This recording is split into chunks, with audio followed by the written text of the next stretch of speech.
దేవుని పరిశుద్ధ నామానికి మహిమ కలుగునుగాక. యేసయ్య పరిశుద్ధుడు, పరిశుద్ధుడు, మనల్ని ప్రేమిస్తున్నాడు. చూడండి, తిమోతి రాసిన పత్రిక, తిమోతి రాసిన పత్రిక 2వ అధ్యాయము 2వ వచనము. నా వలన వినిన సంగతులు ఇతరులకు బోధించుటకు సామర్థ్యము గల నమ్మకమైన మనుష్యులకి అప్పగించుము. క్రీస్తు యొక్క మంచి సైనికుల వలె ఉండు. క్రీస్తు యొక్క మంచి సైనికుడిగా, షోల్జర్గా నువ్వు ఉండాలి. నీ ప్రవర్తన ఎలా ఉండాలంటే మంచి సైనికుడు, నమ్మకమైన వ్యక్తి, సామర్థ్యము గల మనిషి. నా దగ్గర విన్న సంగతులు బోధించుటకు నువ్వు ఎప్పుడు సిద్ధముగా ఉండాలి. ఎందుకంటే ఈరోజు మనుషులు అలా చెడిపోతున్నారు, చెడు సహవాసంలో నడుస్తున్నారు, దుర్బోధలో నడుస్తున్నారు, దుష్ట వ్యక్తులు సాంగత్యముతో నడుస్తున్నారు అని దేవుడు హెచ్చరిస్తున్నాడు. చూడండి, బీలాము అనే వ్యక్తి ఉన్నాడు. తాను బహు కఠిన హృదయుడు. ఎందుకంటే తాను ప్రవక్త, అబద్ధ ప్రవక్త. అంటే ఒక ప్రవక్తగా ఉన్నాడు, అన్యజనులకి ప్రవక్తగా ఉన్నాడు, సోది చెప్తున్నాడు. ఇలా పట్టుకున్నాడంటే తన హిస్టరీ అంతా చెప్పేస్తాడు. ఈ మాట విన్న బాలాకు బీలాముని పిలిపించుకుంటున్నాడు. బాలాకు రాజు, బీలాము ఒక ప్రవక్త, సోది చెప్పేవాడు. ఇప్పుడు ఈ ప్రవక్తని చెప్పించుకుందామని తాను పిలిపించుకున్నాడు. ఎందుకంటే అక్కడ ఇశ్రాయేల్ జనాంగం వచ్చేస్తుంది. ఇశ్రాయేల్ జనాంగం వచ్చి తన మీదకి దండెత్తి వచ్చేస్తుంది. అలా దండెత్తి వస్తున్నప్పుడు తాను ఏం చేయాలో తెలియక తాను సతమతం అవుతున్న సమయంలో తాను బహుగా వేదన పడుతున్నాడు. ఎవరు? బాలాకు. ఎందుకంటే అక్కడ ఎర్ర సముద్రం గుండా వచ్చేసారు.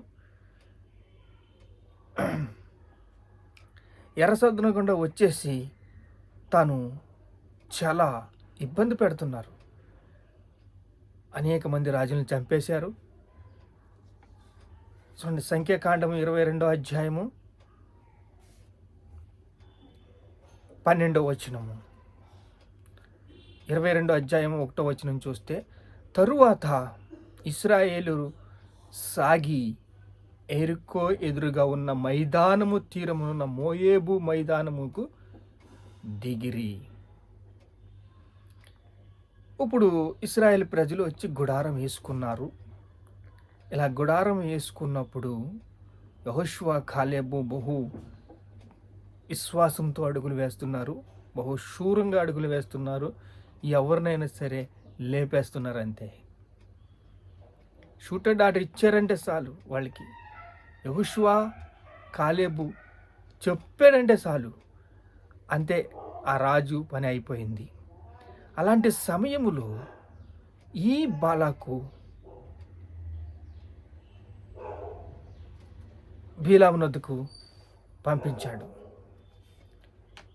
బీలామేమో దేవుణ్ణి అడుగుతున్నాడు, యెహోవా దేవుడా, నాకు ఈ విషయాలు చెప్పు, బాలాకు దగ్గరికి నేను వెళ్ళాలనుకుంటున్నాను అంటే నువ్వు వెళ్ళనకీరు లేదు. అది చూడండి, అక్కడ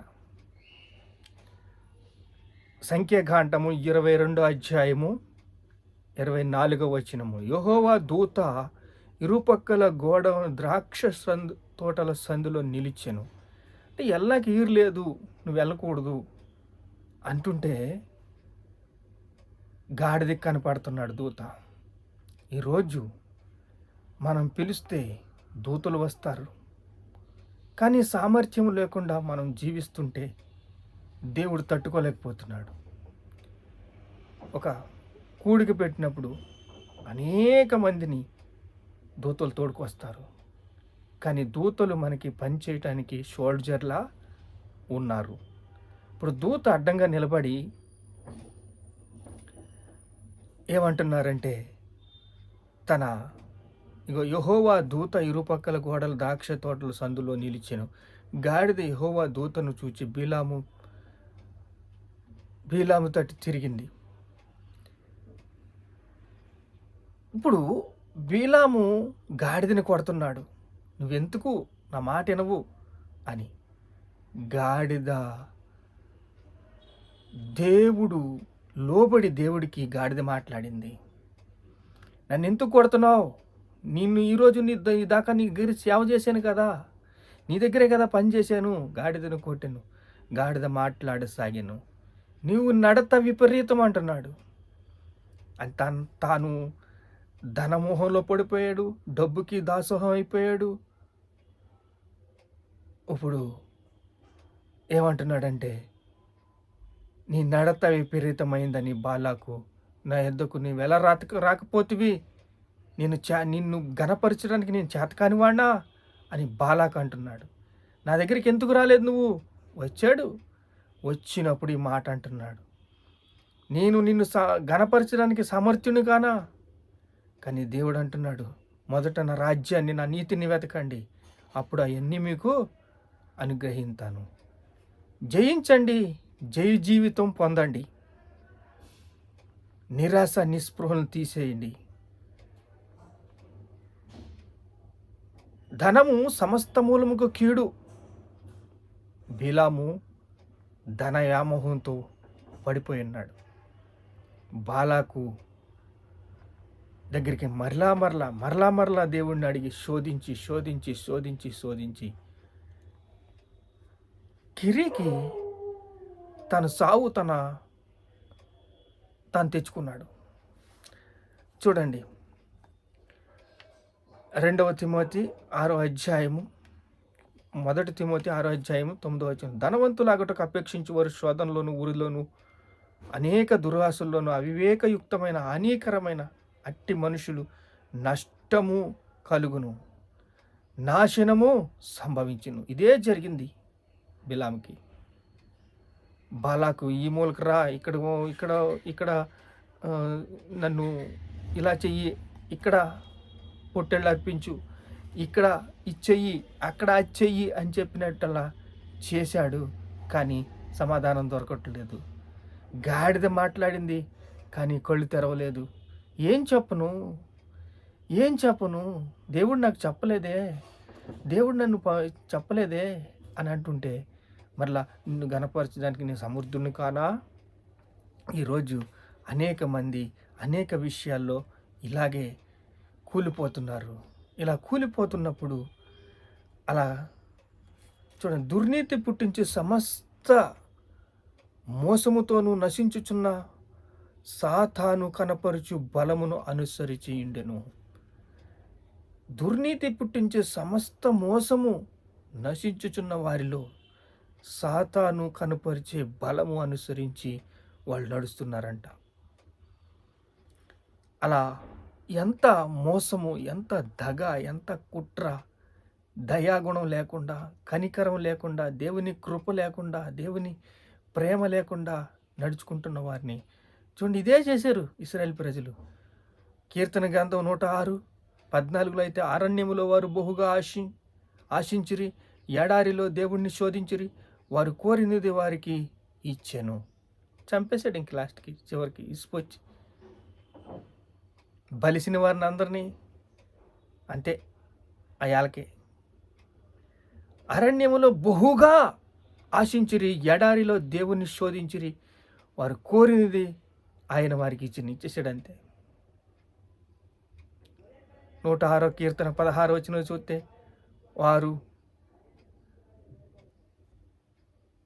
తమ దండు పాళెములో మోషే యెహోవా చేత ప్రతిష్ఠుడైన అహరోనును మీద అసూయ పడ్డారు. ఎందుకు ఒక దైవజనుడి మీద అసూయ? ఈరోజు సేవ జరుగుతున్నప్పుడు దైవజనుల మీద అసూయ పడుతున్నారు. ఎందుకు? వారి హృదయము సరైంది కాదు. బిలాము మనస్తత్వం కలిగి ఉన్నారు. అందుకే మోషే మీద, అహరోను మీద యెహోవాకు ప్రతిష్ఠుడు అని వాక్యం చెప్తుంది. అసూయ పడ్డారంట. ఈరోజు తమ నడత బాగోక అసూయ పడుతున్నారు. మంచి మనుషుల మీద అసూయ పడుతున్నారు. మంచికి చెడుకి యుద్ధం జరుగుతుంది.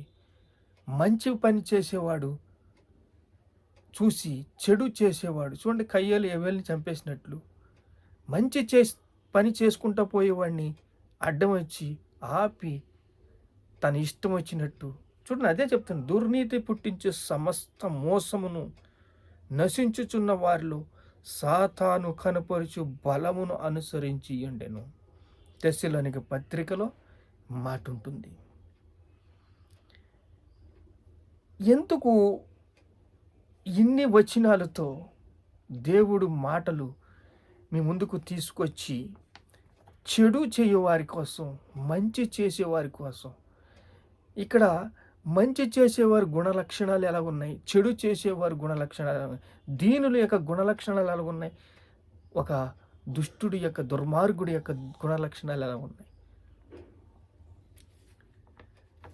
సంఖ్యాకాండం 2వ అధ్యాయం 12వ వచనంలో చూస్తే, వారితో వెళ్ళకూడదు, ఆ ప్రజలు శపించబడినవారు,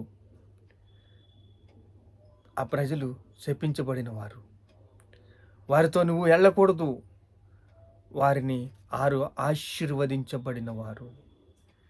ఎవరు ఆశీర్వదించబడ్డారు? ఇశ్రాయేలు ప్రజలు ఆశీర్వదించబడ్డారు. ఇప్పుడు శపించబడిన వారు ఎవరు? బాలాకు ప్రజలు. ఎందుకంటే ఆ రాజ్యము నిలవదు. ఎందుకంటే విశ్వాసంతో కనాను దేశము వాళ్ళకి ఇచ్చాడు. దేవుడు వాళ్ళకి ఇచ్చినప్పుడు దుర్మార్గు పనులు చేసుకుంటా శపించబడిన వారిలో చేరి ఒక బాలాకుని తయారు చేసి, యెహోవా ప్రవక్త కాదు కానీ ఒక సోదె చెప్పేవాడు, అని పర్ఫెక్ట్గా చెప్తాడంతే, ఉన్నది ఉన్నట్టుగా చెప్తాడంతే, కానీ దేవుణ్ణి అడుగుతున్నాడు. దేవుణ్ణి అడిగినప్పుడు సరైన జవాబు ఇచ్చాడు దేవుడు, కానీ ఆ జవాబును పట్టుకుని ఉండలేదు. ఎందుకు జవాబును పట్టుకుని ఉండలేదు అంటే, తాను డబ్బుకి అమ్ముడిపోయాడు. ధనము సమస్త మూలమునకు కీడు. గాడిదని కొట్టాడు, దూత అడ్డంగా నిలబడ్డది. గాడిద మాట్లాడుతుంది, ఎందుకు నన్ను కొడుతున్నావంటే, నీ నడత విపరీతం అంటున్నాడు. ధనము సమస్త మూలమునకు కీడు, నీ నడత విపరీతం అంటున్నాడు. ద్రాక్ష తోటల సందులో దూత నిలబడాడు. నిలబడితే ఆ దూతతో బిలాము మాట్లాడినా సరే తన బుద్ధి అంతా ధనం మీదే. ధనాపేక్ష ధనవంతులాగటకు అపేక్షించేవారు శోధనలోను ఊరిలోనూ పడతారు. దురాశలు, అవివేకమైన, హానికరమైన, నష్టము, నాశనము కలిగజేసి పడతారంట. ప్రార్థన చేసుకున్న మహాపరిశుద్ధునికి నీకు స్తోత్రాలు. అయా మంచివారెట్టివారో చెడ్డవారెట్టివారో నువ్వు చెప్తున్నావు తండ్రి, నీకు స్తోత్రాలు. ఘనత, మహిమ, ప్రభావాలు మీకే చెల్లిస్తున్నావు తండ్రి. ఆమేన్.